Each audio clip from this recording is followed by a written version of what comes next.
गणतंत्र दिवस का पर्व मनाएंगे। इसी दिन हमारा संविधान लागू हुआ था। 26 जनवरी का ये दिन हमें अपने संविधान निर्माताओं को नमन करने का अवसर देता है। आज 25 जनवरी का दिन भी बहुत अहम है। आज नेशनल वोटर्स डे है, मतदाता दिवस है। मतदाता ही लोकतंत्र की आत्मा होता है।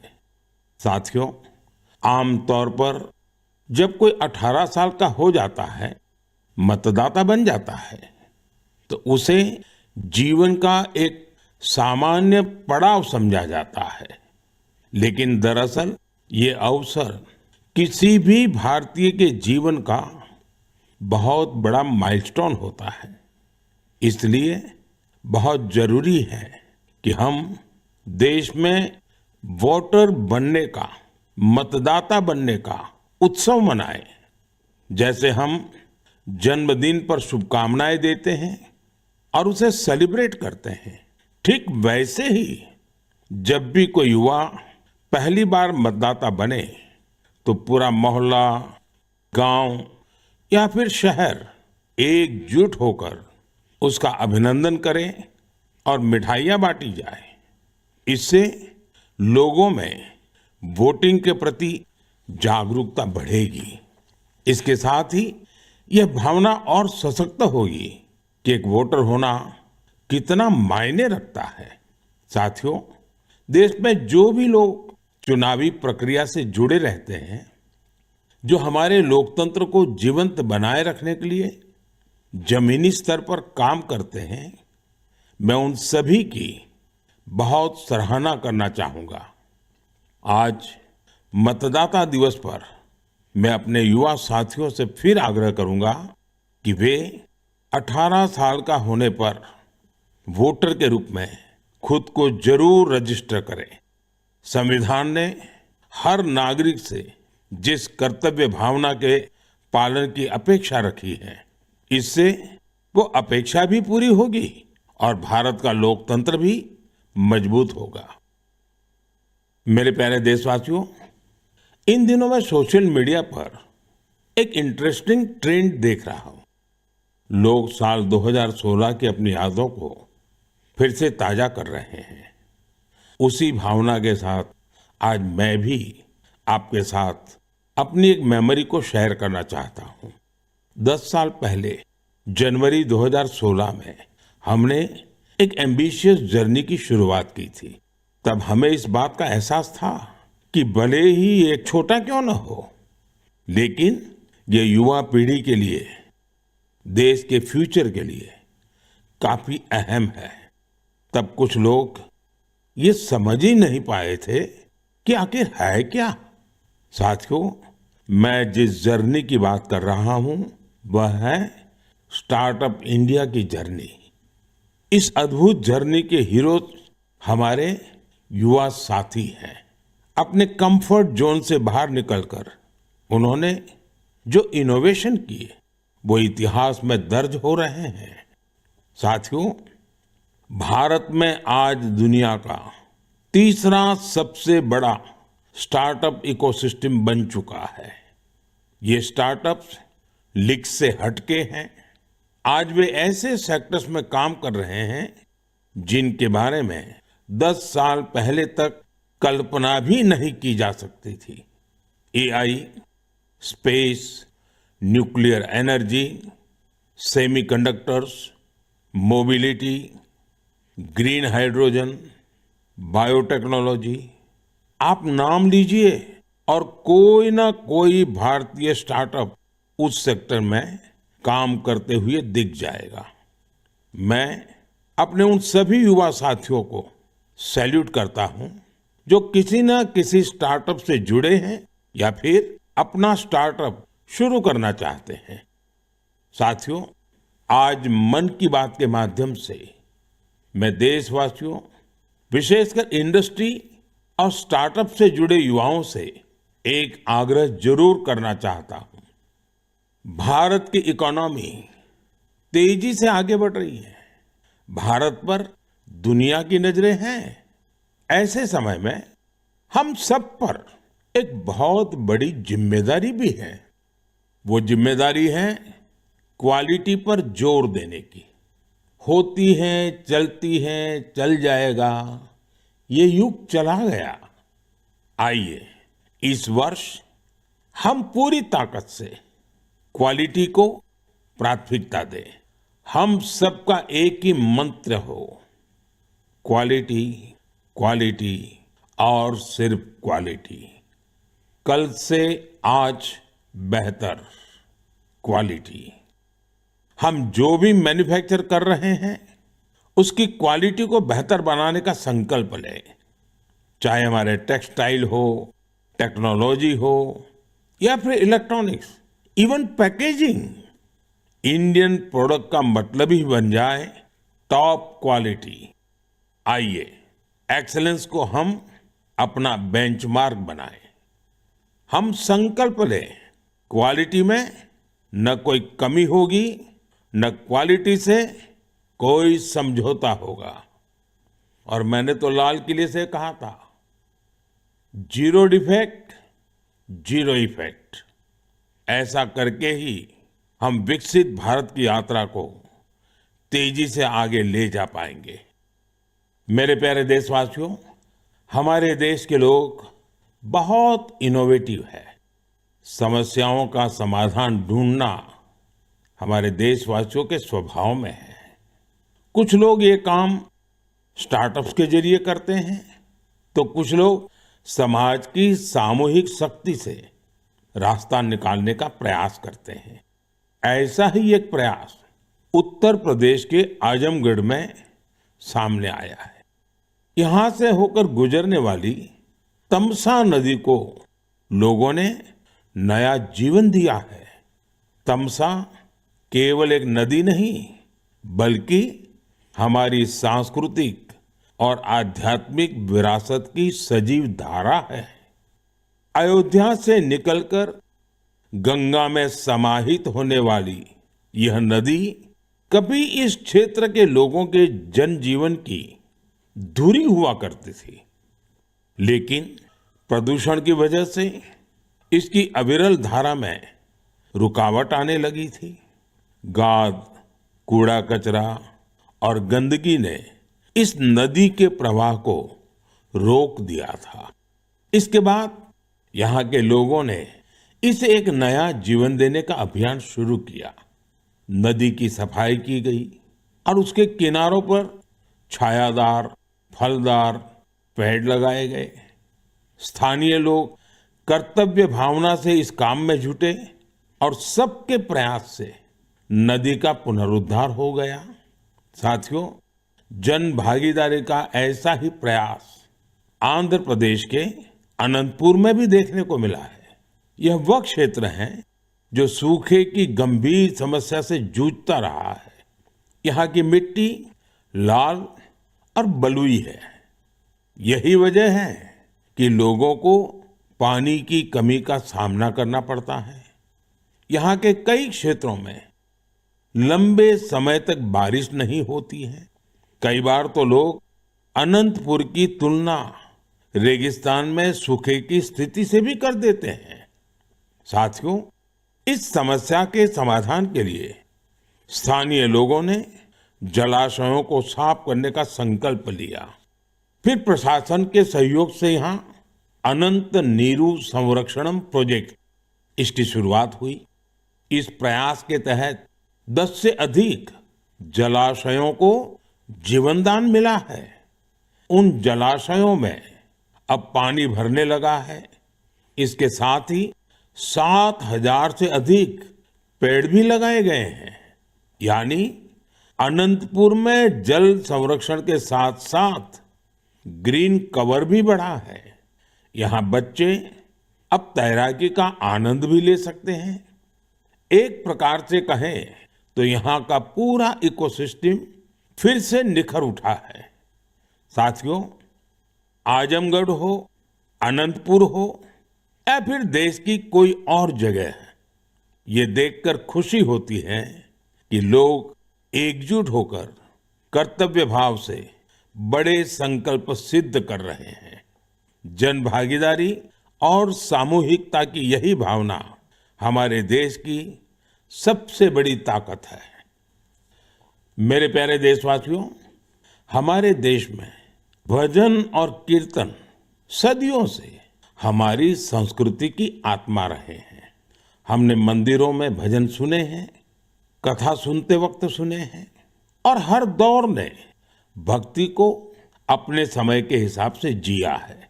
आज की पीढ़ी भी कुछ नए कमाल कर रही है। आज के युवाओं ने भक्ति को अपने अनुभव और अपनी जीवन शैली में ढाल दिया है। इसी सोच से एक नया सांस्कृतिक चलन उभर कर सामने आया है। आपने सोशल मीडिया पर ऐसे वीडियो जरूर देखे होंगे। देश के अलग अलग शहरों में बड़ी संख्या में युवा इकट्ठा हो रहे हैं। मंच सजा होता है, रोशनी होती है, संगीत होता है, पूरा तामझाम होता है और माहौल किसी कॉन्सर्ट से जरा भी कम नहीं होता है। ऐसा ही लग रहा है कि जैसे कोई बहुत बड़ा कॉन्सर्ट हो रहा है।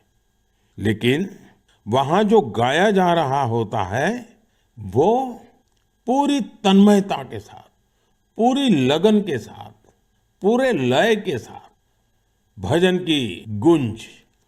इस चलन को आज भजन क्लबिंग कहा जा रहा है और यह खास तौर पर जैन जी के बीच तेजी से लोकप्रिय हो रहा है। यह देखकर अच्छा लगता है कि इन आयोजनों में भजन की गरिमा और शुचिता का पूरा ध्यान रखा जाता है। भक्ति को हल्केपन में नहीं लिया जाता। न शब्दों की मर्यादा टूटती है और न ही भाव की। मंच आधुनिक हो सकता है, संगीत की प्रस्तुति अलग हो सकती है, लेकिन मूल भावना वही रहती है। आध्यात्म का एक निरंतर प्रवाह वहां अनुभव होता है। मेरे प्यारे देशवासियों, आज हमारी संस्कृति और त्योहार दुनिया भर में अपनी पहचान बना रहे हैं। दुनिया के हर कोने में भारत के त्योहार बड़े उत्साह और उल्लास के साथ मनाए जाते हैं। हर तरह की कल्चरल वाइब्रेंसी को बनाए रखने में हमारे भारतवंशी भाई बहनों का अहम योगदान है। वो जहां भी हैं वहां अपनी संस्कृति की मूल भावना को संरक्षित कर और उसे आगे बढ़ा रहे हैं। इसको लेकर मलेशिया में भी हमारा भारतीय समुदाय बहुत सराहनीय कार्य कर रहा है। आपको यह जानकर सुखद आश्चर्य होगा कि मलेशिया में 500 से ज्यादा तमिल स्कूल हैं। इनमें तमिल भाषा की पढ़ाई के साथ ही अन्य विषयों को भी तमिल में पढ़ाया जाता है। इसके अलावा यहाँ तेलुगु और पंजाबी सहित अन्य भारतीय भाषाओं पर भी बहुत फोकस रहता है। साथियों, भारत और मलेशिया के बीच ऐतिहासिक और सांस्कृतिक संबंधों को मजबूत करने में एक सोसाइटी की बड़ी भूमिका है। इसका नाम है मलेशिया इंडिया हेरिटेज सोसाइटी। अलग अलग कार्यक्रमों के साथ ही यह संस्था एक हेरिटेज वॉक का भी आयोजन करती है। इसमें दोनों देशों को आपस में जोड़ने वाले सांस्कृतिक स्थलों को कवर किया जाता है। पिछले महीने मलेशिया में लाल पाड़ साड़ी आइकॉनिक वॉक, इसका आयोजन किया गया। इस साड़ी का बंगाल की हमारी संस्कृति से विशेष नाता रहा है। इस कार्यक्रम में सबसे अधिक संख्या में इस साड़ी को पहनने का रिकॉर्ड बना, जिसे मलेशियन बुक ऑफ रिकॉर्ड्स में दर्ज किया गया। इस मौके पर ओडिसी डांस और बाउल म्यूजिक ने तो लोगों का दिल जीत लिया।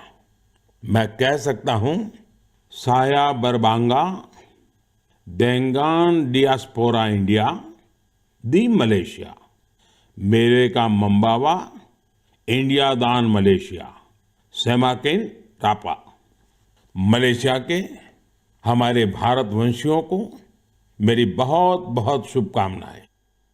मेरे प्यारे देशवासियों, हम भारत के किसी भी हिस्से में चले जाएं, वहां हमें कुछ न कुछ असाधारण, अभूतपूर्व होते हुए जरूर दिख जाता है। कई बार मीडिया की चकाचौंध में ये बातें जगह नहीं बना पाती, लेकिन इनसे पता चलता है कि हमारे समाज की असली शक्ति क्या है। इनसे हमारे उन वैल्यू सिस्टम्स की भी झलक मिलती है जिनमें एकजुटता की भावना सर्वोपरि है। गुजरात में बेचरा जी के चंदन की गांव की परंपरा अपने आप में अनूठी है।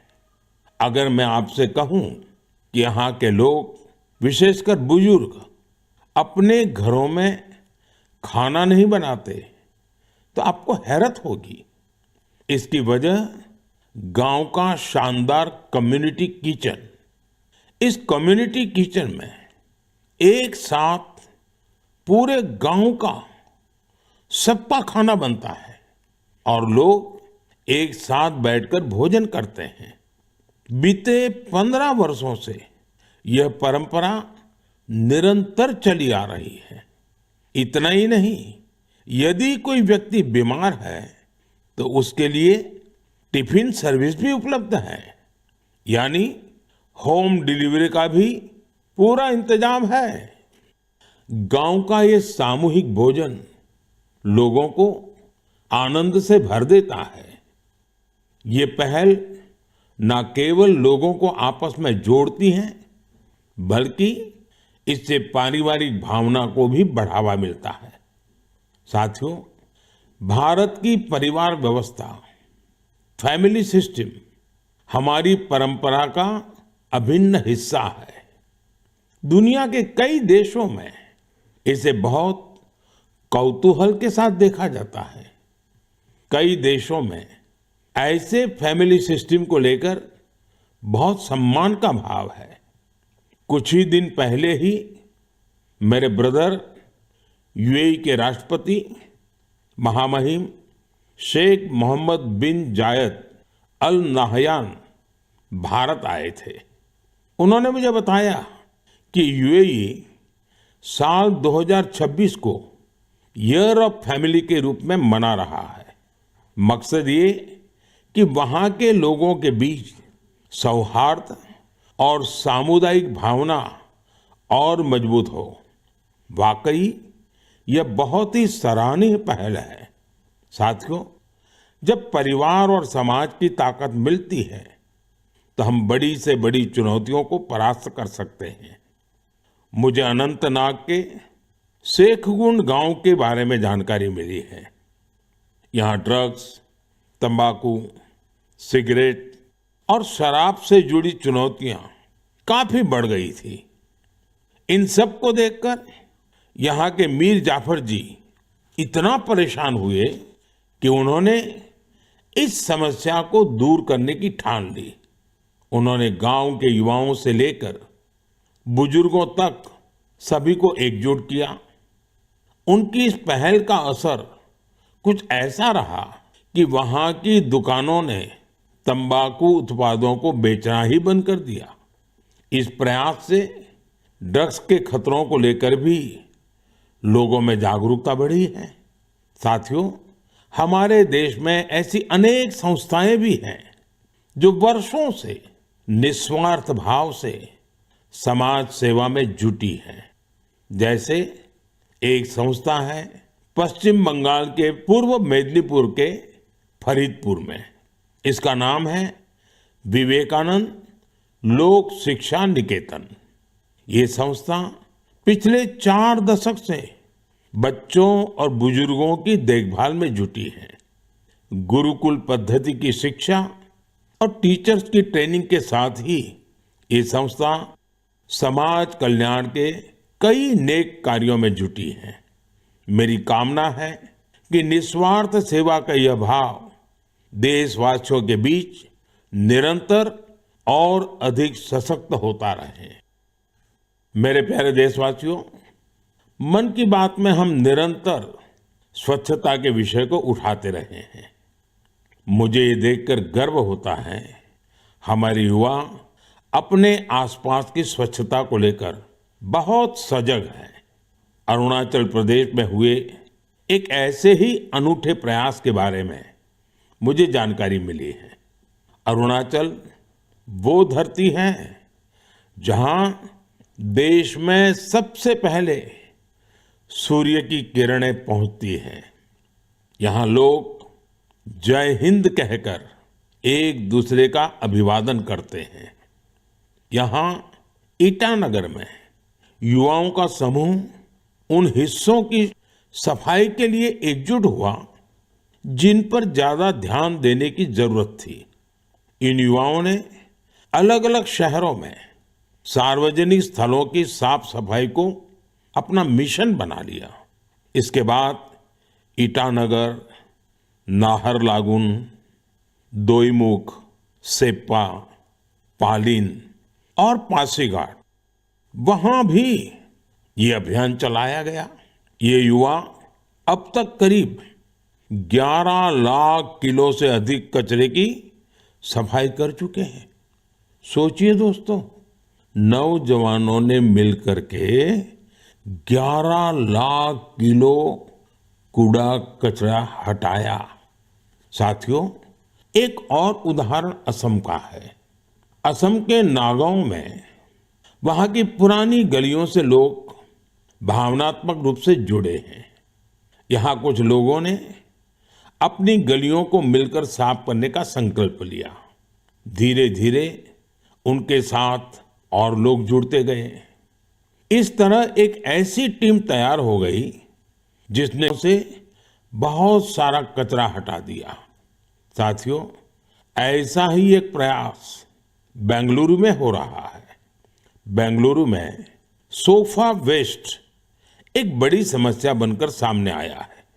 इसलिए कुछ प्रोफेशनल्स एकजुट होकर इस इश्यू को अपने तरीके से सॉल्व कर रहे हैं। साथियों, आज कई शहरों में ऐसी टीमें हैं जो लैंडफिल वेस्ट की रिसाइकलिंग में जुटी हैं। चेन्नई में ऐसी ही एक टीम ने बहुत बेहतरीन काम किया है। ऐसे उदाहरणों से पता चलता है कि स्वच्छता से जुड़ा हर प्रयास कितना अहम है। हमें स्वच्छता के लिए व्यक्तिगत तौर पर या फिर टीम के तौर पर अपने प्रयास बढ़ाने होंगे, तभी हमारे शहर और बेहतर बनेंगे। मेरे प्यारे देशवासियों, जब पर्यावरण संरक्षण की बात होती है तो अक्सर हमारे मन में बड़ी योजनाएं, बड़े अभियान और बड़े बड़े संगठन की बातें आती हैं। लेकिन कई बार बदलाव की शुरुआत बहुत साधारण तरीके से होती है। एक व्यक्ति से, एक इलाके से, एक कदम से, और लगातार की गई छोटी छोटी कोशिशों से भी बड़े बदलाव आते हैं। पश्चिम बंगाल के कुछ बिहार के रहने वाले बेनोय दास जी का प्रयास इसी का उदाहरण है। पिछले कई वर्षों से उन्होंने अपने जिले को हरा भरा बनाने का काम अकेले दम पर किया है। बेनोय दास जी ने हजारों पेड़ लगाए हैं। कई बार पौधे खरीदने से लेकर उन्हें लगाने और देखभाल करने के सारा खर्च खुद ने उठाया है। जहां जरूरत पड़ी वहां स्थानीय लोगों, छात्रों और नगर निकायों के साथ मिलकर काम किया। उनके प्रयासों से सड़कों के किनारे हरियाली और बढ़ गई है। साथियों, मध्य प्रदेश में पन्ना जिले के जगदीश प्रसाद आहिरवार जी, उनका प्रयास भी बहुत ही सराहनीय है। वो जंगल में बीट गार्ड के रूप में अपनी सेवाएं देते हैं। एक बार गश्त के दौरान उन्होंने महसूस किया कि जंगल में मौजूद कई औषधीय पौधों की जानकारी कहीं भी व्यवस्थित रूप से दर्ज नहीं है। जगदीश जी ये जानकारी अगली पीढ़ी तक पहुंचाना चाहते थे, इसलिए उन्होंने औषधीय पौधों की पहचान करना और उनका रिकॉर्ड बनाना शुरू किया। उन्होंने 125 से ज्यादा औषधीय पौधों की पहचान की। हर पौधे की तस्वीर, नाम, उपयोग और मिलने के स्थान की जानकारी जुटाई। उनकी जुटाई गई जानकारी को वन विभाग ने संकलित किया और किताब के रूप में प्रकाशित भी किया। इस किताब में दी गई जानकारी अब रिसर्चर, छात्रों और वन अधिकारियों के बहुत काम आ रही है। साथियों, पर्यावरण संरक्षण की यही भावना आज बड़े स्तर पर भी दिखाई दे रही है। इसी सोच के साथ देश भर में एक पेड़ मां के नाम अभियान चलाया जा रहा है। इस अभियान से आज करोड़ों लोग जुड़ चुके हैं। अब तक देश में 200 करोड़ से ज्यादा पेड़ लगाए भी जा चुके हैं। ये बताता है कि पर्यावरण संरक्षण को लेकर अब लोग ज्यादा जागरूक हैं और किसी न किसी रूप में अपना योगदान देना चाहते हैं। मेरे प्यारे देशवासियों, मैं आप सभी की एक और बात के लिए बहुत सराहना करना चाहता हूं। वजह है मिलेट्स, यानी श्री अन्न। मुझे ये देखकर खुशी है कि श्री अन्न के प्रति देश के लोगों का लगाव निरंतर बढ़ रहा है। वैसे तो हमने 2023 को मिलेट ईयर घोषित किया था, लेकिन आज 3 साल बाद भी इसको लेकर देश और दुनिया में जो पैशन और कमिटमेंट है वो बहुत उत्साहित करने वाला है। साथियों, तमिलनाडु के कल्लकुरिची जिले में महिला किसानों का एक समूह प्रेरणा स्रोत बन गया है। यहाँ के पेरिया पालयम मिलेट एफपीसी से लगभग 800 महिला किसान जुड़ी हैं। मिलेट्स की बढ़ती लोकप्रियता को देखते हुए इन महिलाओं ने मिलेट प्रोसेसिंग यूनिट की स्थापना की। अब वो मिलेट से बने उत्पादों को सीधे बाजार तक पहुंचा रही हैं। साथियों, राजस्थान के रामसर में भी किसान श्री अन्न को लेकर इनोवेशन कर रहे हैं। यहाँ के Ramsar organic farmer producer company से 900 से अधिक किसान जुड़े हैं। ये किसान मुख्य रूप से बाजरे की खेती करते हैं। यहाँ बाजरे को प्रोसेस करके रेडी टू ईट लड्डू तैयार किया जाता है। इसकी बाजार में बड़ी मांग है। इतना ही नहीं साथियों, मुझे तो ये जानकर खुशी होती है आजकल कई मंदिर ऐसे हैं जो अपने प्रसाद में सिर्फ मिलेट्स का उपयोग करते हैं। मैं उन मंदिर के सभी व्यवस्थापकों का हृदय से अभिनंदन करता हूं उनकी इस पहल के लिए। साथियों, मिलेट्स श्री अन्न से अन्नदाताओं की कमाई बढ़ने के साथ ही लोगों की हेल्थ में भी सुधार की गारंटी बनता जा रहा है। मिलेट्स पोषण से भरपूर होते हैं, सुपर फूड होते हैं। हमारे देश में सर्दियों का मौसम तो खान पान के लिए बहुत ही अच्छा माना जाता है। ऐसे में इन दिनों हमें श्री अन्न का सेवन जरूर करना चाहिए। मेरे प्यारे देशवासियों, मन की बात में हमें एक बार फिर कई अलग अलग विषयों पर चर्चा करने का अवसर मिला। ये कार्यक्रम हम सभी को अपने देश की उपलब्धियों को महसूस करने और सेलिब्रेट करने का अवसर देता है। फरवरी में ऐसा ही एक और अवसर आ रहा है। अगले महीने इंडिया एआई इम्पैक्ट समिट होने जा रही है। इस समिट में दुनिया भर से, विशेषकर टेक्नोलॉजी के क्षेत्र से जुड़े एक्सपर्ट भारत आएंगे। यह सम्मेलन एआई की दुनिया में भारत की प्रगति और उपलब्धियों को भी सामने लाएगा। मैं इसमें शामिल होने वाले हर किसी का हृदय से अभिनंदन करता हूं।